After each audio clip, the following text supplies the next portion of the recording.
The local government bodies are the democratic institutions at the basic level. These bodies are closely linked to the people. The most important function of these bodies is to bring about development and to provide essential services to the people in that region. Moreover, they make it possible for people to participate in local governance without disturbing their daily routine. These bodies train people to become responsible and proactive citizens. They also provide an opportunity for the development of leadership qualities. Let us begin with nurturing civic values. The local government bodies help to nurture cooperation, discipline, and tolerance.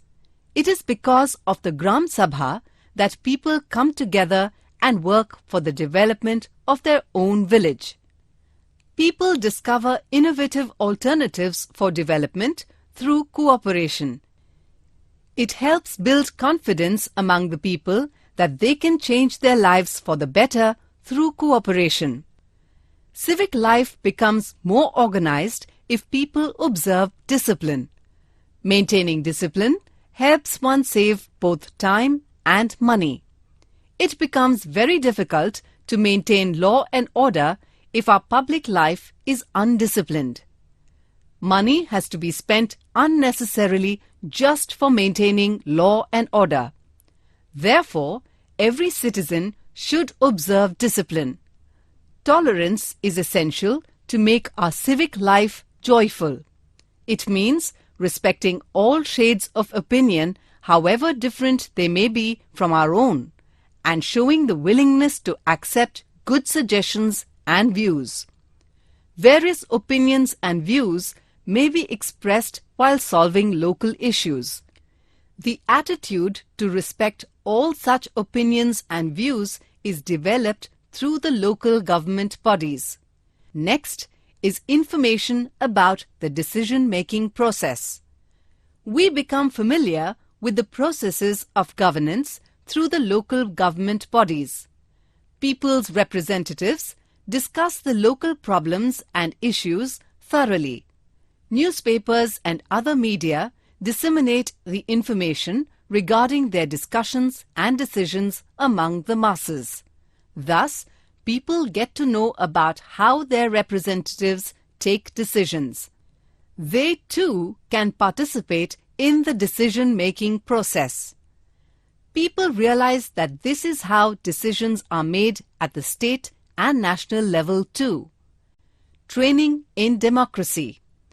The local government bodies play an important role as institutions providing training in democracy.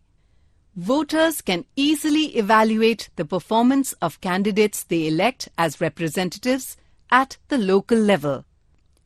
People learn to exercise their right to vote and choose the right candidate through elections to the local government bodies.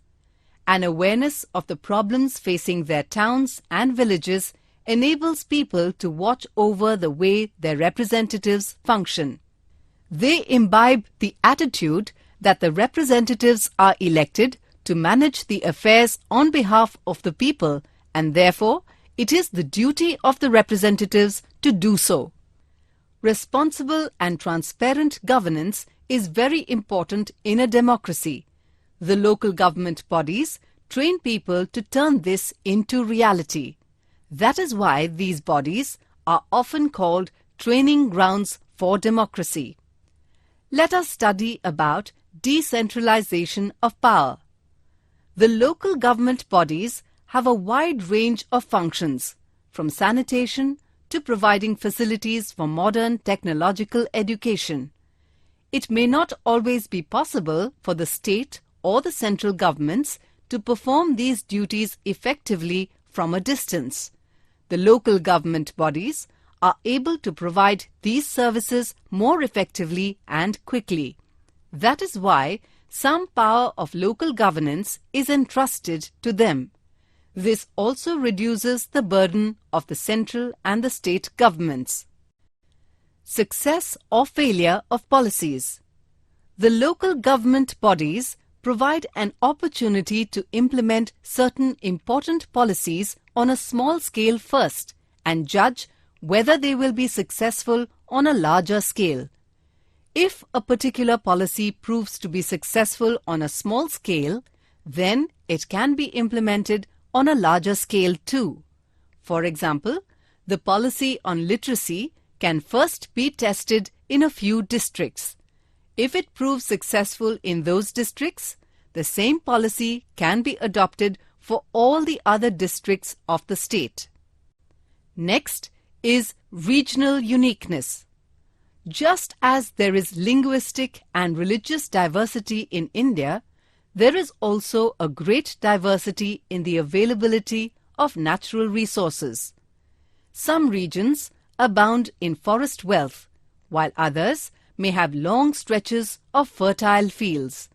It is essential to conserve this regional distinctiveness, for very often it is the source of livelihood and employment for the people in that area. In the age of globalization, special efforts are necessary to preserve the distinctiveness of each region. When there is a natural calamity or disaster, the local government bodies perform the important function of disaster management by providing help to the people.